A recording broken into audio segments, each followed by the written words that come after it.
Donc actuellement, nous avons des patients plutôt dans le grand âge, au-delà de 85 ans, avec une patiente présentant des troubles cognitifs et l'autre des troubles de mémoire, mais qui a bien compris le principe du parcours. Alors on a une patiente à risque et une dénutrie. Parce que rejoindre une équipe, ça fait un travail à plusieurs. Et donc travailler à plusieurs, ça permet des échanges et de mieux prendre en charge les personnes.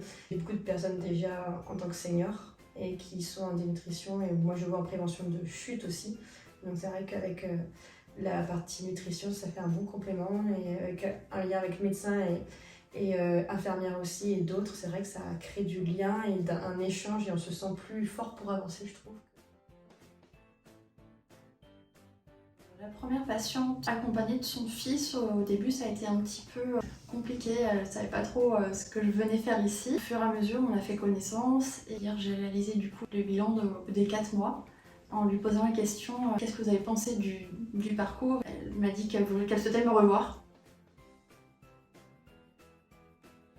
Lorsqu'on a des professionnels de santé qui gravitent autour du patient, qui ne sont pas forcément formés ou informés par rapport à la dénutrition et qui n'en voient pas l'intérêt.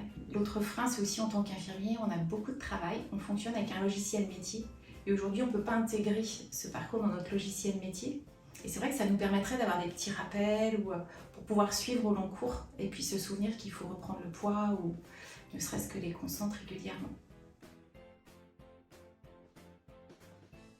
C'est la formation que j'ai trouvée, alors déjà en pratique parce qu'en e-learning on va à son rythme, ensuite très complète, qui nous fait voir plusieurs visions de prise en charge, notamment des visions qu'on n'a pas l'habitude d'appréhender d'habitude dans notre profession propre. Moi j'ai appris vraiment plein de choses et je sens vraiment honnêtement qu'il y a une sensibilisation même dans mon approche de la consultation maintenant.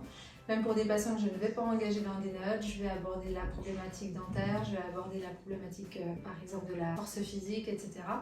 Et ça c'est vraiment mon point positif important.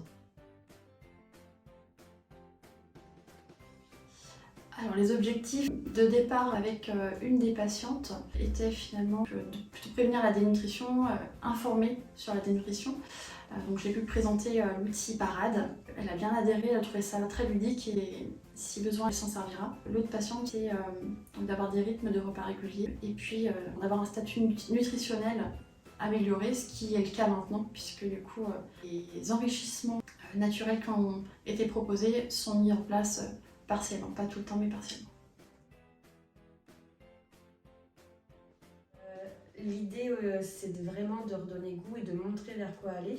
Sur les activités que la personne peut faire elle au quotidien, entre le ménage, c'est de l'activité physique, du jardinage, si elle a un jardin, du bricolage, voilà, des petites choses vraiment quotidiennes. Déjà, c'est de faire prendre conscience à la personne que ce sont des activités physiques, c'est vraiment important. Et après, si on rentre vraiment dans des séances, s'il y a le temps de le faire dans la prise en charge, dans ces cas-là, en fonction évidemment de l'évaluation, c'est vraiment de la prévention de chute et du travail de l'équilibre que j'ai préconisé et un renforcement, puisque souvent c'est la sarcopénie au niveau du quadriceps.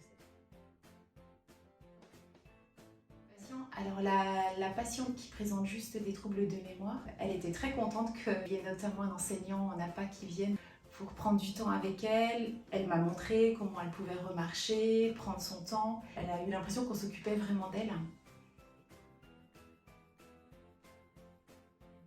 C'est très, très enrichissant. Entraide. La sortie de l'isolement pour les personnes âgées. Eh ben, Dénut, on en discute.